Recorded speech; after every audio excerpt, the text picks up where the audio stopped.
This is Nick. This is Jack. Welcome back. It is Monday, October 30th, and today's pod, it is the best one yet. Mole Monday, the best one yet. It is Halloween Eve, Yeti, the last day to decide on a costume for the best costume yet. Oh, Jack, over the next 24 hours, Spirit Halloween is probably the biggest retailer in America. A lot of panic shopping right now. Besties, grab a wig and toss on some tights. You know what to do, Jack. And send us your costume pics at TBoyPod. Yeah, we are whipping up the best one on tomorrow's show. In the meantime, Jack, what's our first story for today's T-Boy? 1 year ago, Glossier made its biggest pivot ever. They started selling in Sephora. Well, we just got the numbers on Glossier's Glam Squad. For our second story, the winner of the big tech earnings week from last week was Amazon. Amazon, because Amazon has built a droid army. And our third and final story, did the price of your rent go up again? We know who's to blame. Yes, we do. AI Landlords. AI Landlords. Yetis, your new landlord is probably an algorithm. And it probably sucks. It definitely sucks. But Yetis, before we hit that wonderful mix of stories. What a way to kick off the show, Jack, and what a perfect mix of stories, man. Strap up your cleats, because it's not just any day. No, it is not. Yetis, today is the sports equinox. The suns are aligned with Jupiter. The Mercury is in retrograde. And every major sport plays a game tonight. Each league has a game tonight. It's the rare day of the year when the 5 biggest sports leagues in America all have games on. Like this never happens. It's the sports equinox. NFL's Monday Night Football is tonight. Raiders versus Lions. Major League Baseball, Game 3 of the World Series. Rangers versus Diamondbacks. We have 11 NBA games today. Breaking ankles in the paint, Jack. Even the NHL is dropping the puck at 9 different rinks. Pucks drop, gloves drop, teeth drop. Call Barry Melrose. Oh, how about Major League Soccer? Playoffs are happening right now. Mo Messi, mo money. So much sports happening tonight, you can't find a chicken wing anywhere. Don't let us down, Xfinity. Don't let us down. Now, Nick and I should point out, the sports equinox, it's becoming a more common event. Yes, it is, Jack, because every league is increasing the number of games in a season, so more of them are playing on the same day. The NHL playoffs takes like 9 months these days. I think they hoist the cup in August, Jack, in August. So it's not just a sports equinox anymore. Oh, the way Jack and I are looking at the stars, it's also a sports solstice. I'm not an astrologist, but that sounds right, Nick. Let's run with it, Jack. So Yetis, grab yourself the closest jock strap. Besties, hydrate those 2 kidneys. And enjoy tonight's sports solstice. Jack and I are checking the stars. Let's hit our 3 stories. 15 years before this song, 2 boys from the Northeast met in a dorm. They had an idea that caused a cultural storm. It's the best one yet, but the best is the norm. Jack, Nick, that's it. I don't even think they need to practice. 50%, that's a fat tip. T-Boy City on your at-list. If you know, you know, cause we ready to go. We can't wait no more, so just start the show. Start the show. For our first story, we just got the numbers on Glossier's Sephora makeup deal. How are we looking, Jack? Glossier is pulling off one of the greatest pivots in beauty history.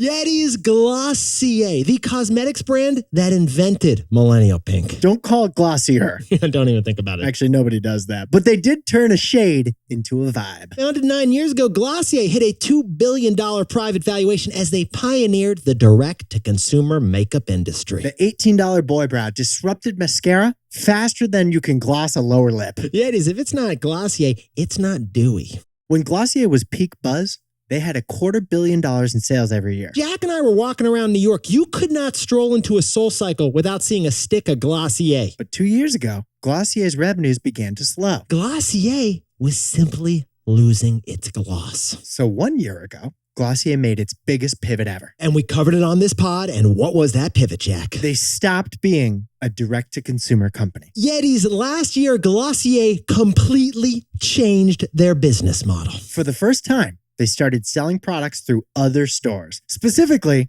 through Sephora. Sephora, you know it, the black and white bags, the second largest physical beauty chain in America with 600 stores out there. Sephora is the Chipotle of cosmetics, right, Nick? We can roll with that. I think that kind of works. If you like Chipotle, you like Sephora. It kind of goes well. It's a premium makeup retail. That's what we're getting at here. The guac is extra, so is the eyeliner. Now, before Glossier got into Sephora, you could only get Glossier lipstick on Glossier.com or at a Glossier store. It was D2C, direct to consumer. But now they're going indirect to consumer too. For a full year now, you could get Glossier at Sephora. So Glossier used to have a direct relationship with their customers. Inserting Sephora in the middle, that's taking a risk. First time doing it after 9 years completely changes it. Glossier gave up control and autonomy of how their brand was presented to the world. Well, 1 year after we covered that story, we just got the numbers. And how does that Glossier pivot look, Jack? It looks really good. Glossier's sales have surged. Get this, Yetis. In just the last year, Glossier has sold $100 million worth of beauty product just at Sephora. Adding Glossier to Sephora has caused overall sales for the company to jump 73%. Sit down, stand up, and put on the Milky Cleanser, Jack. In fact, Glossier's $68 perfume is now the top-selling fragrance across all of Sephora. Yeti, Sephora's top fragrance is the Glossier fragrance. Glossier at Sephora is going fabulously well. So add it all up, besties, and Sephora saved Glossier. But Glossier had the guts to go into Sephora. Yeah, they did. And you know what?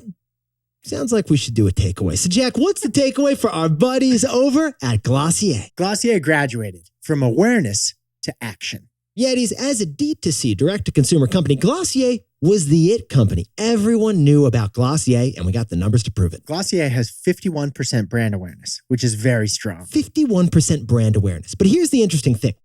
Glossier only had 1% market share for the beauty products in America. So people knew about Glossier, but they weren't taking the action to buy Glossier. So it seems like the problem was that Glossier just wasn't where its potential customers were. Yeah, people enjoy one-stop beauty shopping, and they couldn't get Glossier. You want to get the vitamin C serum, the eye cream, the perfume, the moisturizer, and the boy brow, but you want to do it on one trip in one place. When Glossier was direct-to-consumer, you couldn't do that one-stop beauty shopping. No, you could not. So Yetis, the data shows that people wanted Glossier, they just couldn't access Glossier. Entering Sephora stores is how Glossier graduated from awareness to action.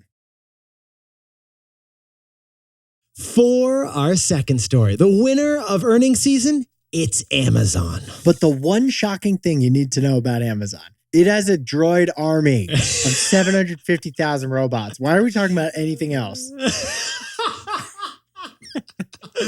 Yetis, every big tech company just announced earnings last week. And frankly, Amazon was the tops. Amazon announced that operating income more than quadrupled to over $10 billion in the third quarter. And what was the key of that report, Jack? The key for Amazon was artificial intelligence. And now we should point something out, Yetis. Not Amazon's artificial intelligence, other companies' artificial intelligence. Here's what Andy Jassy said, the CEO of Amazon. He said, we've gotten big customers like Adidas, Bridgewater the hedge fund, Under Armour. They're turning to Amazon Web Services to power their AI apps. So Amazon stock jumped 7% last week, as we learned that the AI industry depends on Amazon's cloud computing. Besties, your buddy's AI startup is crunching data in the cloud that's owned by Amazon. But again, Nick, that's a distraction to the real Amazon story. Can we please talk about the wild Amazon story apparently no one's talking about, Jack? Amazon has a droid army of 750,000 robots. Yetis, it sounds scary, and like, we're a little scared about this too, aren't we, man? You're going to want to sit down for this one. Don't stand back up unless you're running. Because Amazon is America's top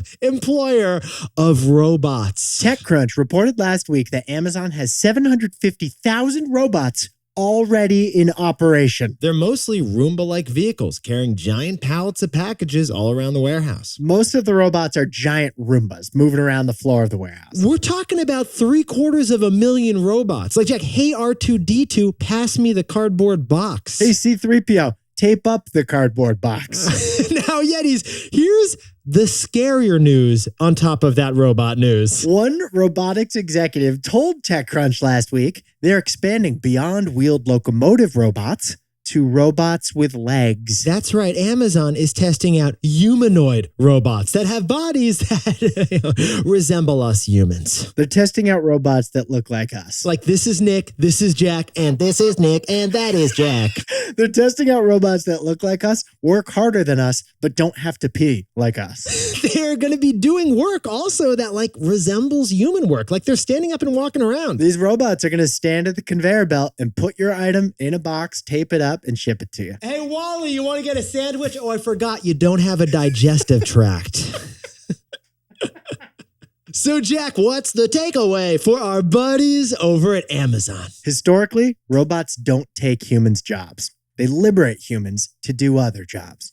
Now, Jack, what was our first thought after hearing about Amazon's droid army of 750,000 warehouse robo-workers? We thought this is bad news for Amazon's human workers because these robots are replacing them. And that is a scary thought, but it turns out it's false. Because Amazon also is about to hire 250,000 temporary human workers for the holiday sales season. And Yetis, Jack and I have been covering robo stories for a while now, and historically, as we've done the research, fears that robots will reduce human employment always seem overblown. And the best proof is the economy right now. There are more robots in the economy than ever before, and yet our unemployment rate is lower than ever before. Unemployment is 3.8%. Just about every person who wants a job has a job, despite the proliferation of automation and robots. So, besties, when Jack and I look back at both the history and the present, it shows us that automation doesn't typically replace humans. It frees up humans to pursue new jobs instead. For our third and final story, Yetis, did your rent just go up? Well, it's because landlords aren't setting rent anymore. Software is. Landlords discovered a greedy truth. More vacancies means more money. Besties, Jack and I have said it before, we'll say it again. It has never been a better time to rent, has it been, Jack? Because of crazy high interest rates and really high home prices, it's cheaper to rent than buy a home right now. But Yetis, that doesn't mean that renting is cheap these days. Rachel, the renter, is feeling the squeeze more than ever. Jack, can we talk about the average rental apartment in Manhattan, New York City? What is the price of that thing? It's insane. It's $5,500 a month on average. That is an all-time high. Oh, and by the way, that does not include a washer dryer, but it does include 0 windows. Right. When we were roommates, by the way, I had the room with no window. I paid a couple $100 less a month. It was not worth it. We'd have to knock on Jack's door and be like, the sun's been up for 3 hours, man. Yeah, you did. Yeah, this is bizarre because there are fewer people living in New York City than before the pandemic. And yet rents are up 30% during the pandemic. It's also wild because it's not just New York City. It turns out nationwide, rent is up everywhere. But don't just blame the landlords who are raising the rent. There's someone else to blame too. Yetis, Jack and I jumped in T-Boy style, and there is a new phenomenon inflating your rent. An increasing number of landlords across the country are outsourcing their decisions on rent to an algorithm. Jack, why is your landlord jacking up the rent on us? Because the software told them to. It's an AI landlord. Yetis, according to the Wall Street Journal, 2 software companies are telling more and more landlords to jack up the rent on all of our apartments. Oh, you want to know their names? We'll tell you their names. It's RealPage and Yardi. That's who's jacking up the rent on you right now. In the past, landlord Larry would say, hey, this is a nice young couple. They're paying their rent on time every month. Maybe I'm just going to raise the rent 1% this year. Landlord Larry's like, hey, these are good kids. I don't want to make the rent too expensive for them. But today, it's probably not Larry who's your landlord. It's probably some big money real estate investing company. And that big real estate company is not considering your tenant life at all. They are just plugging in your apartment details and your financial information into some software. Yeah, Yardi, one of those software companies, they were formerly known as Rent Maximizer. Yeah, Rent Maximizer was literally the name of the company. Every tenant should be opposed to this company's very mission. And here's what that algorithm's going to do. It's going to tell your landlord that she can jack up the rent 10%, and there's a 95% chance that that young couple still pays the new price. When a human landlord was individually deciding what the rent was going to be, rent was expensive. Well, now that centralized algorithms are coordinating your rent to maximize revenue, it's crazy expensive. Now, the Department of Justice is thinking about getting involved. That's how bad this has gotten, actually. Because this algorithm, if every landlord uses it, that's essentially collusion to drive up the price for all renters. And you know what, besties? That's not even the worst part. So, Jack, what's the takeaway for all our buddies with an AI landlord? Landlords have learned a greedy truth. More vacancies means more money. All right, Yetis, let's talk about the business model here. Historically, landlords avoided empty apartments. They didn't want empty space. They wouldn't make money on that empty space. Naturally, landlords wanted maximum occupancy to make the most money in rent. Okay, but here's the key. Hitting 100% occupancy might require lowering the rent. Lowering the rent. That's why this software discovered that empty apartments is actually more lucrative. Because getting most people to pay a higher rent apparently makes up for the 1 to 2 empty apartments that you're left with. Here's the math.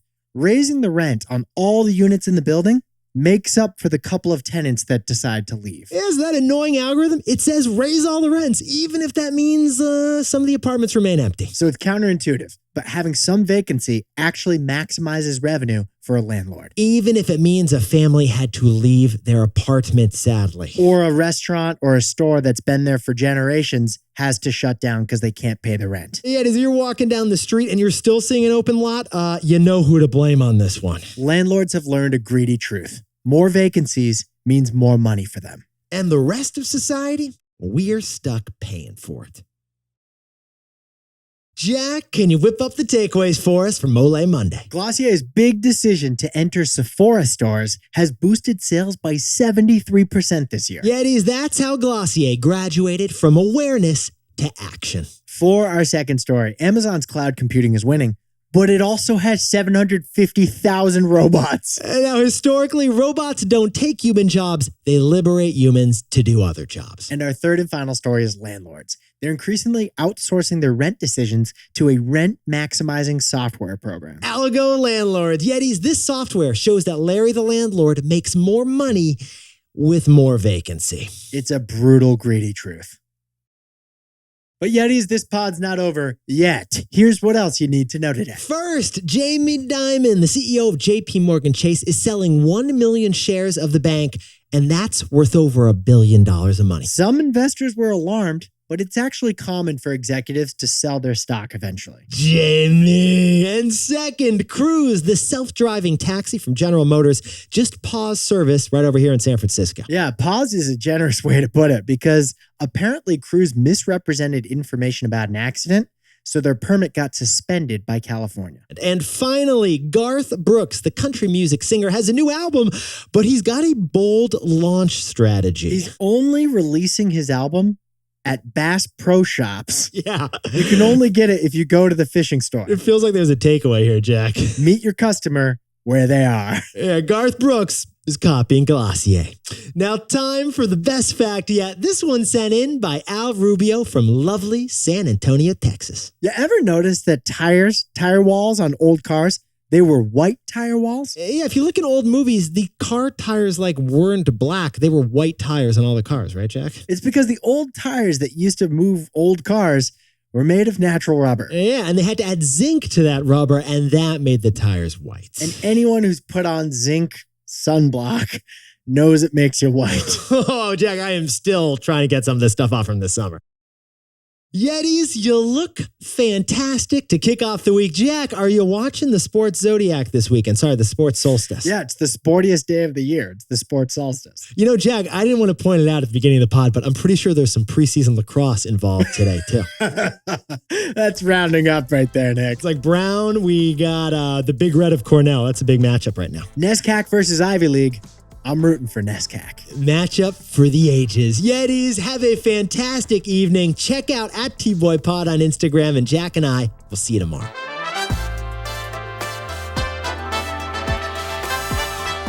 And before we go, a shout out to Yeti Jordan Goditis, who reminds us every year about the sports solstice, and that's when we remember to hit it. Although he calls it the sports equinox. He does. And a happy birthday to Michael Carabian, who's celebrating his first birthday as a teenager up in Napa.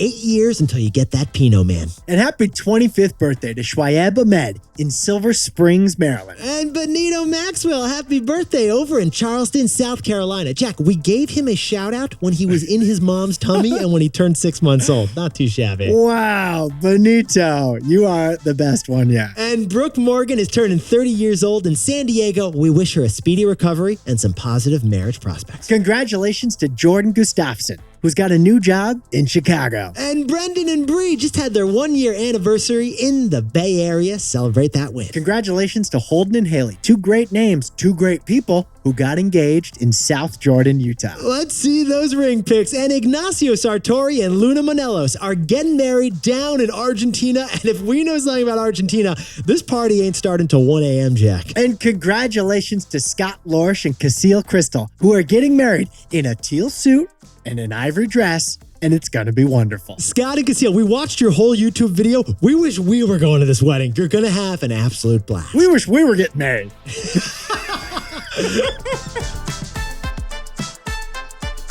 This is Jack. I own stock of Amazon, and Nick and I both own stock of Chipotle. Glossier just made one change worth $100 million. They started selling at Sephora.